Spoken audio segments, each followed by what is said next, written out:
So one thing you and I bonded over when we started talking around the pandemic time was how the pandemic really put a lot of restrictions on our freedoms and the censorships that was involved.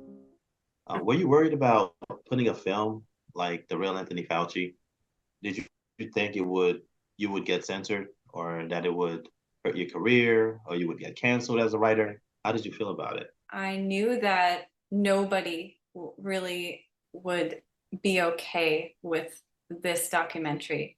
Probably that this documentary would be censored anyway, but it wasn't a film or a project that I really felt like I could talk to people about unless it was, just the small group that I was working with.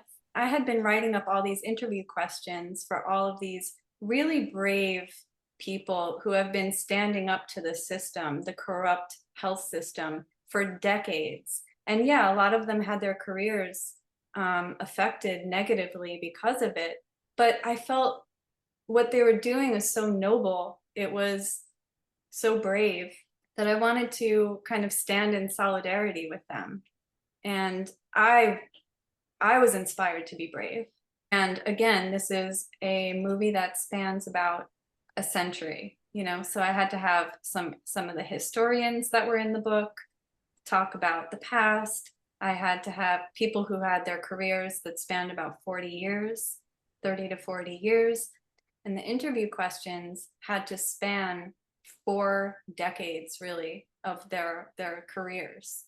And that entailed me to do research on each and every one of them, which was really actually exciting. It was so great. It was like just it was a whole other level of this story and this book. Throughout the following months, I had to constant updates. So I not only wrote the script, but I also had to write up all of these interview questions. As the interviewees were being interviewed over the following months, I had to put in, what they said into the script. So the script was sort of like always molding, evolving. And then, of course, it all led up to COVID and how it's like all these small little these smaller studies, you can call them, or these smaller experiments that they have been doing over the century, kind of culminated into this huge worldwide experiment. Because really, what the vaccines are that are put out across the world, they're an experiment. They're experimenting on the people to see what happens to them, what happens to their bodies when we take this.